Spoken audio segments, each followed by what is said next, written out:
সোমবার এক অনুষ্ঠানের মধ্য দিয়ে এলাকার বিধায়ক উন্নয়ন প্রকল্পে কমলপুর সাব সংশোধনাগারের একটি অ্যাম্বুলেন্স প্রদান করে সুরমা বিধানসভা কেন্দ্রের বিধায়িকা স্বপ্না দাস পাল।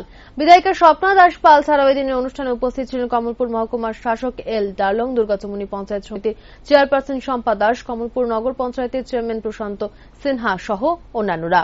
বক্তব্য রাখতে গিয়ে বিধায়িকা স্বপ্না দাস পাল বলেন, অনেক দিনের দাবি ছিল একটি অ্যাম্বুলেন্স প্রদান করার জন্য, আর সেই মোতাবেক সোমবার একটি অ্যাম্বুলেন্স প্রদান করা হয়। এই সংশোধনাগারে থাকা মহিলাদের অসুস্থ হলে হাসপাতালে নিতে অনেক অসুবিধার সম্মুখীন হতে হয়। তার পাশাপাশি তিনি বলেন, পাপকে ঘৃণা করো, পাপীকে নয়, আর এজন্যই সংশোধনাগারে থাকা লোকদের কথা চিন্তা করে এই উদ্যোগ গ্রহণ করা হয়েছে বলে জানান তিনি।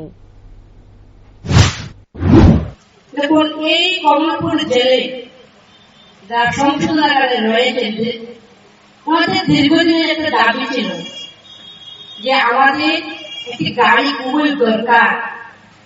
তো গত উপনির্বাচনের পরে আমার একদিন কথা হয়েছিল ওনাদের সাথে, এবং ওনারা একটা বিষয়ে একটি বলেছিলেন যে যখন ম্যাডাম আমাদেরকে অসুস্থ হয় সেই সময় আমাদের হাসপাতালে নিতে খুবই কষ্ট হয়। তো সেইটা বিশেষ করে আমি একজন মহিলা, সেই সংশোধনাগারে মহিলারা রয়েছেন। যখন একজন মহিলা অসুস্থ হন সেই সময় ওনাকে নিতে গেলে ওনাদের অনেক কষ্ট হয়।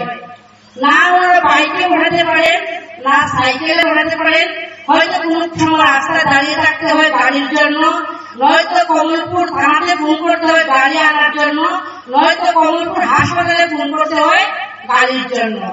তো সেই সময় রাত্রে যখন 12টা, 1টা, 2টা বেজে যায় সেই সময় গাড়ি পাওয়া যায় না বললেই চলে আমাদের এই জায়গাতে। সেই সময় একজন অসুস্থ হন, হোক পুরুষ হোক মহিলা, ওনাদের মানে কত কষ্ট পেতে হয়। ওনারা একদিন আক্ষেপের সুরে আমাকে বলেছিলেন, যদি ম্যাডাম একটা আমাদেরকে গাড়ি দিয়ে তবে আমরা একটু উপকৃত হব। আর যারা সংশোধনাগারে রয়েছেন তারা তো মানুষ, আমরাও মানুষ, ওনারাও মানুষ। তা আমাদের যে সমাজসেবী সামর্পণ বলেছে যে পাপকে ঘৃণা করো কিন্তু পাপীকে নয়। আর এই সংশোধনাগারে যারা রয়েছে আমরা নিজেরাও বলতে পারবো না যে সবাই পাপী।